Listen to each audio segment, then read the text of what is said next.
How you doing, everybody? Nick Virgilio here at Sweetwater's video studio, and I'm hanging out with Walfredo Reyes Jr. All right. Man, it's great to have you here. Thank you. We have a little bit of a history. We go back, gosh, all the way to 1990, I think it was. 89. Was it 89 when we first met? I won a drum contest way back then, and Wally was one of the judges, and that's how we first met. And then I followed Wally around Los Angeles, just trying to listen to him play everywhere I could for many years after that. And we kept the friendship going after all this time, and now you're here at Sweetwater. Yeah, the world turns around. Yeah. By the way, I voted #1. You won that contest. Thank you very much. And Chad Smith was next to me, I remember, and he the same thing. That guy. Cool. That was a good little bump for me about my early career, I must admit. And we just made a great record together. Marcus Scott, the lead singer from Tower of Power. We got to make a record together recently here at Sweetwater. So we've been doing some fun stuff together. It's great to have you here. Yeah, drum percussion. Yeah. Man, it was fun. The record sounds great. Thank you very much. Now let's go back. You know, we have a lot of people coming to Sweetwater and our YouTube site and our website to just learn about drums and a lot of the artists we have coming through here. And not everybody may know who you are in your history. You have a long history and you have a long family history. Can we go back a little bit and just talk about that first before we get into other things? Sure. Your father is a famous percussionist, Walfredo Reyes Sr. Yes. Your brother, Daniel, is in the Zach Brown Band, another great percussionist, and as well, and you've done a million gigs. So what was it like growing up in that sort of a musical family where you have real professional musicians all around you? Yeah, it was amazing, and of course I now go back and I'm so grateful for the upbringing. But at that time, I wanted to be a vet. Did you? Okay. Yeah, I was with my animals and my dad, and it was just in Puerto Rico as I was a kid. Right. You know, in grade school, Alex Acuna, Rudy Regalado, Armando Peraza, Mongo Santa Maria, everybody, all these great percussionists that came to town had a jam at the house. So your dad knew everybody then, I imagine. Yeah, so and he invited her over. My mom was cooking, and then of course I was watching like TV, and my dad would go, "Come over here for a second," you know, and they'd give me the 2 sticks, and I would just go on the bamboo, you know, and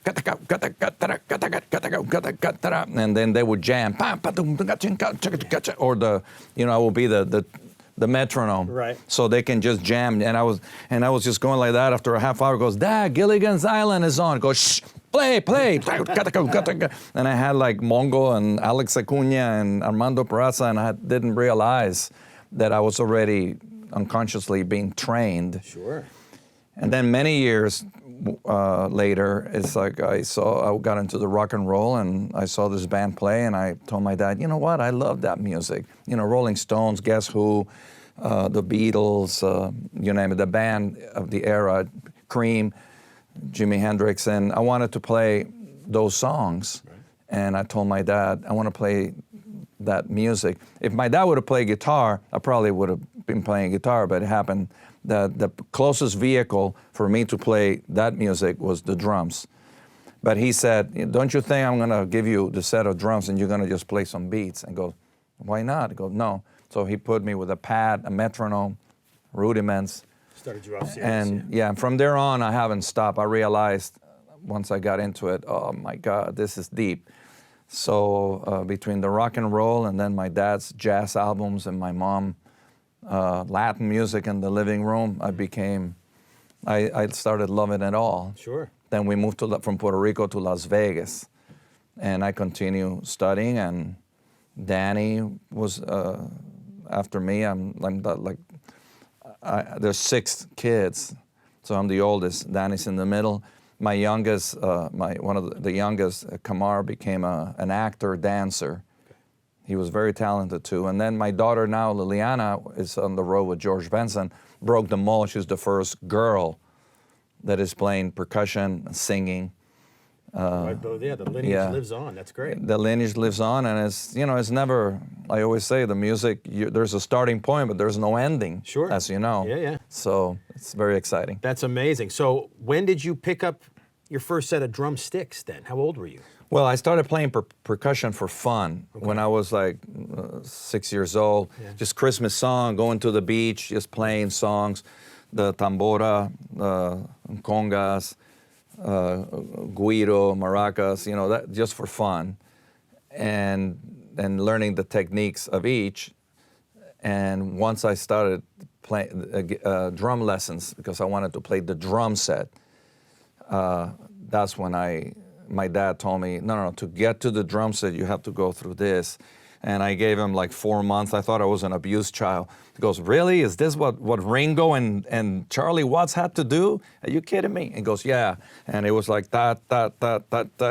All the rudiments, the metronome, and the Buddy Rich, Henry Adler book. Okay. And once I gave it to him, the lessons, then at that time, we moved to Las Vegas. It was 1970.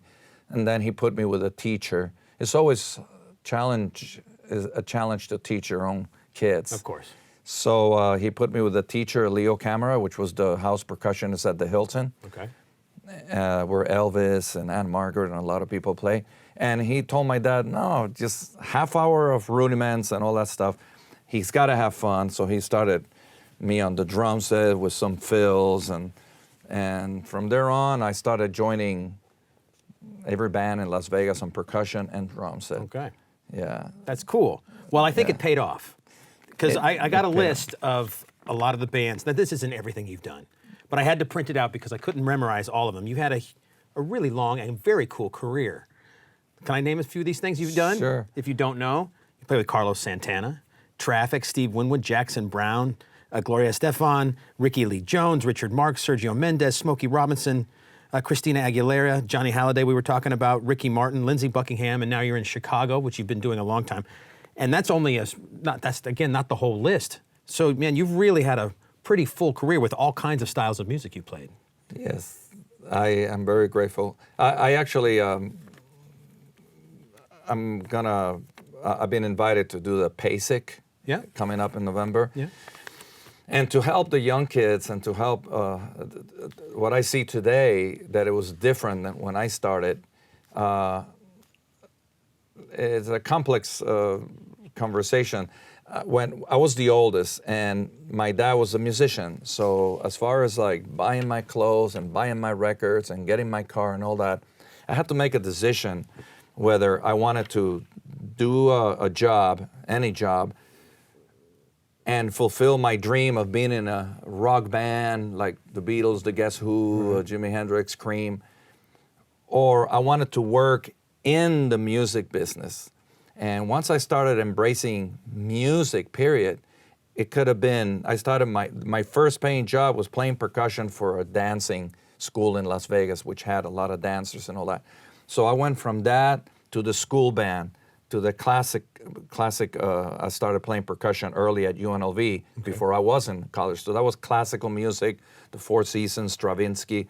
So I would put my tuxedo. Then actually, the next day would be the jeans and play top 40. And so basically everything that had the word music, whether it was on percussion or drums, playing early for Debbie Reynolds, then Abby Lane, and then later on in college, the plays, Hair, Guys and Dolls, all the Broadway shows. Sure. From with Leslie Uggams. And then from there on, I auditioned. I got the job with Lola Falana on drum set. And from there on, it was Doc Severinsen and this and that. But it was like, whatever type of music it is, bring it on. Dixieland, country, Las Vegas was, in those days, you worked downtown, it was a country. I worked with Roy Clark on percussion. And so I learned the language of the Barnyard Burns, that was almost like bebop. I was going, holy cow, this is so fast. Right. So, you know, I embrace myself to be a chef in cuisine, not just a hot dog cook or a hamburger, or I just do Italian food, or I just do Cuban or Latin food. Yeah. Chef, which is, we have a restaurant, you pay the money, we'll cook it for you the best. And that's the way I foresee myself. When I play with Lindsey Buckingham, we were rehearsing on the drum set, and then he had many ideas, and he wanted different drum sets for different songs and all that. So whatever it takes, and he actually apologized to me and said, oh, I'm so sorry that, I took you away from the drum set and to all this stuff. I sit in a cajon for one song, and another song I'm triggering something else. And I said, Lindsey, if it is a coat hanger and a triangle, and that's what your songs take, that's what I'll play. Yeah. So as you know, as a musician, Yeah. you have different drum sets, different snare drums, different cymbals, shaker over here. So we're just rhythmists trying to fulfill the best for each song, for each artist. And if it feels good for the artist, whatever it is, even if it is this table, then that's it. Oh, but I'm a drummer and I use DW set. No, no, no. I want this table. So this table it is. Bring the mic.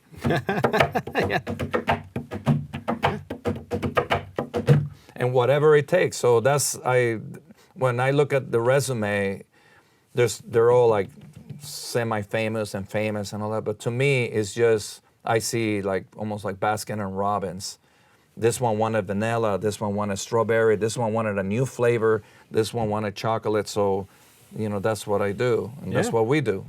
And that's great education for all of you out there. It's a great way to think about it, and obviously you've proven that it works right. Yeah, we're Doing it that working way. musicians. Yeah, man. Okay, well, that was really great information. Now, I want to ask, your upbringing in Latin music with the family you grew up on, how much did the Latin rhythms and the feel of that style of music, whether it's Afro-Cuban or Brazilian or whatever it is, how did you take that and morph that into your rock and pop playing? Did it have a lot to do? Did it give you a better feel for that kind of music? Something you could say about that?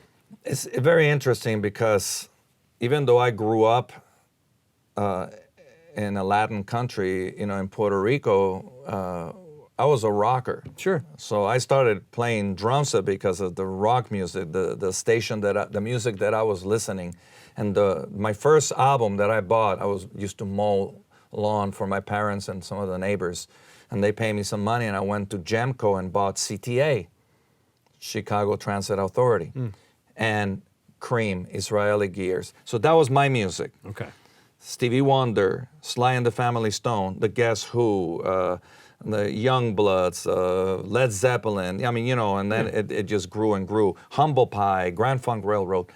Meanwhile, my dad was a jazz guy, big bands, you know, Buddy Rich, Louis Bellson, small combos, Charles Lloyd with Jack DeJohnette, Miles Davis, but, you know, Coltrane. But at that time, that music was going over my head. Okay. And then in the living room, nobody touched my mom's stereo, which was the Latin music. And that had, of course, a lot of music that my dad played and liked. But that was El Gran Combo, the Papines, all the Cuban and Puerto Rican stuff, salsa music. She would cook and dance, and the music was blaring. So if I actually went into the hall of my house and my stereo was on and my dad was listening to the jazz, so it was Jimi Hendrix with Miles Davis and my mom playing Afro-Cuban and Puerto Rican stuff, it was like, that's what I am. So, but the Latin thing came later by playing percussion and realizing that Afro-Cuban and African music, the syncopation is so advanced. So I got into ethnomusicology, and if you're really, really gonna get deep into the rhythms and the flow of rhythms all around the world, Africa, China, India,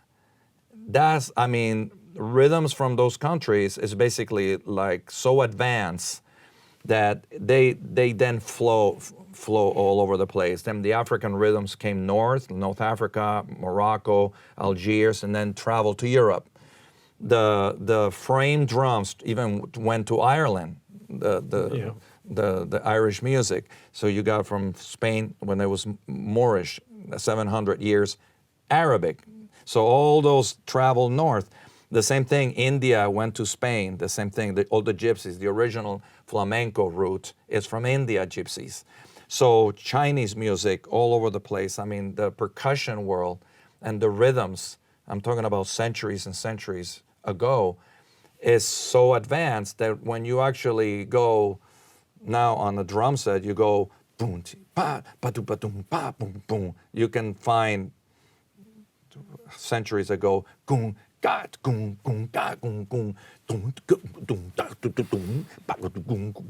So basically, the rhythms are very old. Sure. Now we actually transfer them into the drum set. So that's something that I started doing once I started getting advanced in college with jazz and bebop.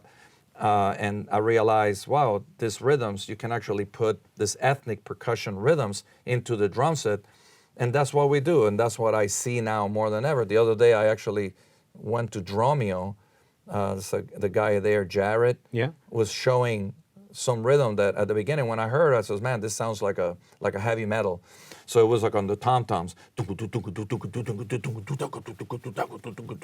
It could have been, but no, he said, oh, this is an abacoa rhythm, which is Afro-Cuban rhythm, on the drum set, on the tom-toms. Right. If you dissect that and actually go to where abacoa rhythm came from, abacoa is some drumming that is one-handed. Each plays one hand. You know, one plays do, do, do, do. The other one plays and the other one plays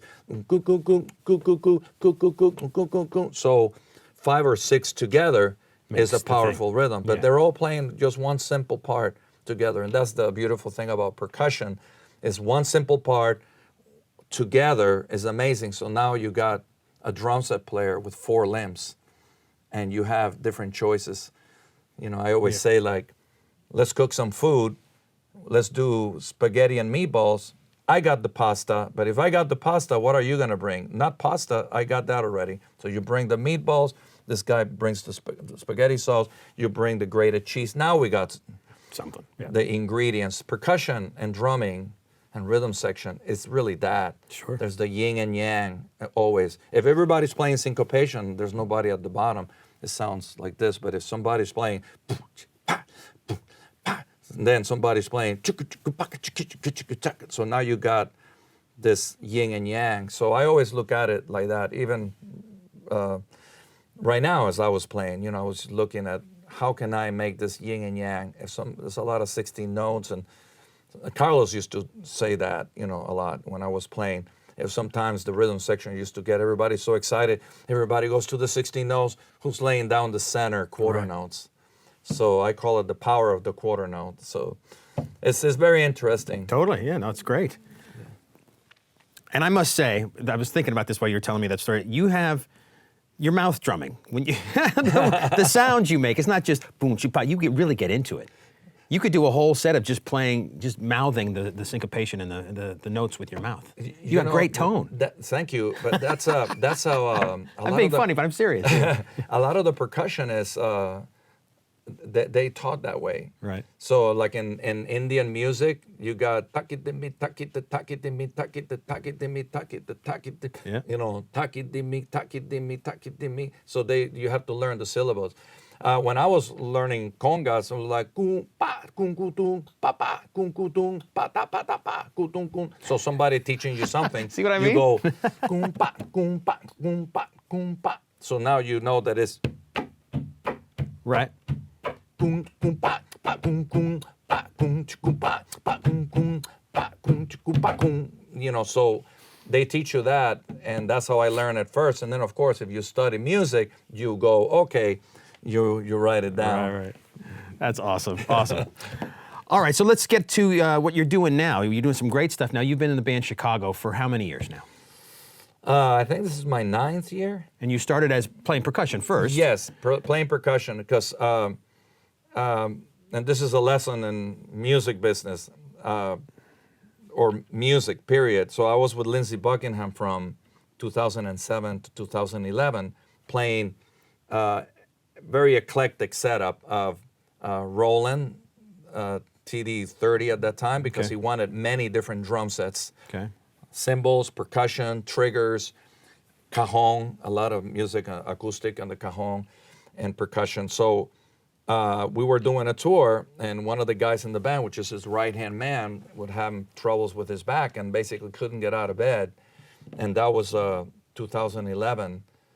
And we couldn't continue, so Lindsey canceled the tour and we were going to go to UK. So now I was unemployed from December 2011, I didn't have anything. So I started calling everybody. That's what you do.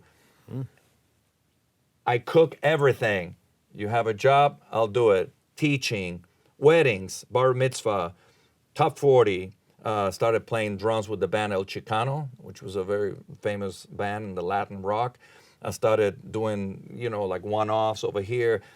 Everything to accumulate the amount of money to pay your bills. And so at that time, my brother had just started with Zac Brown Band, and the percussionist that was doing Chicago left to play drums with Joe Walsh, and Danny started playing percussion with Chicago. But at that particular time, Zac Brown made him a member. Okay. So now he was playing percussion with Chicago, so he asked me, can you do a couple of weeks for me? Because now I'm back and forth. So I came in, of course, I'm older, and I knew Chicago's music by heart, and I knew Tristan Bowden, the drummer. We played together with his ex-wife's band, Cecilia Noel, in L.A., and I was always a fan of Tris from the days of Kenny Loggins. So, I came in playing percussion, and about like on the third concert, something like that, Robert Lamb came to the dressing room and said, Wally, you sound like you've been with us forever. And he goes, well, I have.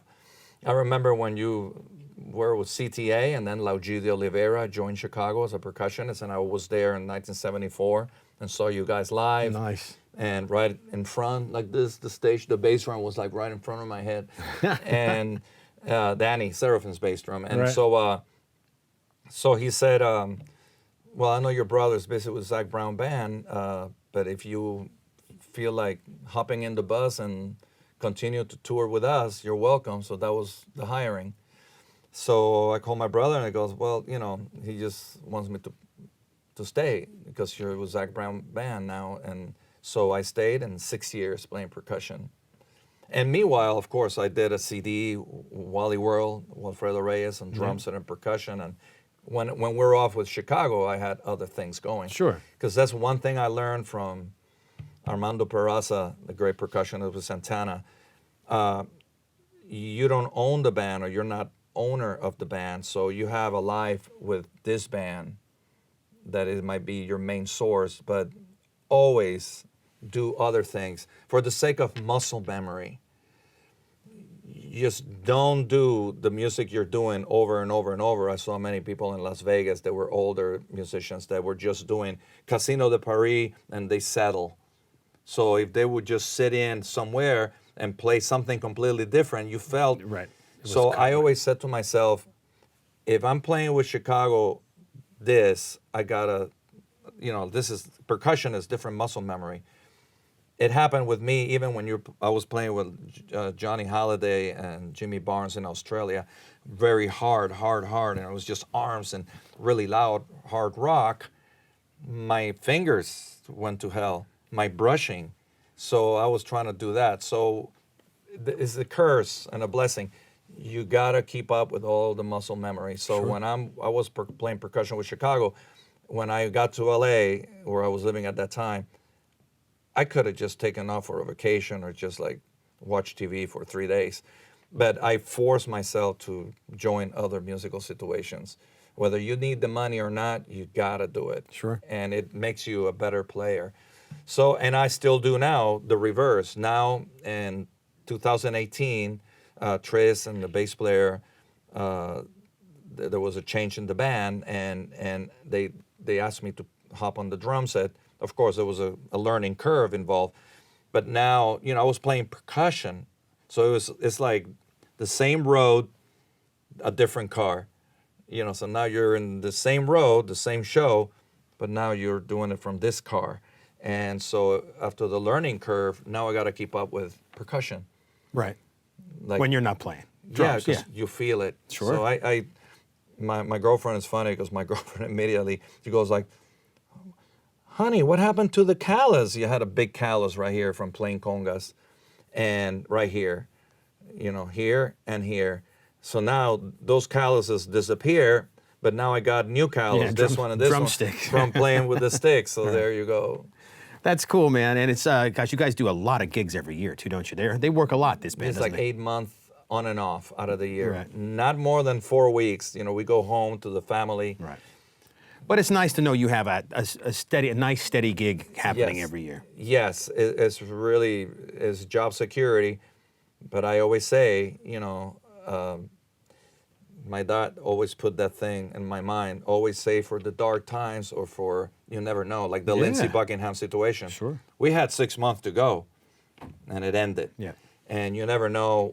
Every tour ends, even the biggest tours. Elton John, the Rolling Stones. Oh, this is our final day, and then what? Right. So you're signing autographs one day, and the next day you're not on tour, meaning you're unemployed. So I always keep myself, while I'm on the road, I'm always working on the teaching, my next project, composing. What am I going to do when there's no Chicago, when there's no Santana? And that's, again, going back to, are you just a one music man, or are you a musician that plays everything and works for a living Sure. doing music? A So lot of cool stuff, Wally. Thank you so much, man. yes, This is cool. Wally's here for a session, so you got to go to a session here pretty soon, so we don't want to keep you too long. But just love talking to you, love talking shop. You have so much great information, and you've had a great you. career, and it's great having you here, man. Thank you. It's really a pleasure hanging with you, and I can't wait till we get to play again. Let's do it. All right. All right. Thanks a lot. All right. Thanks for watching, everybody.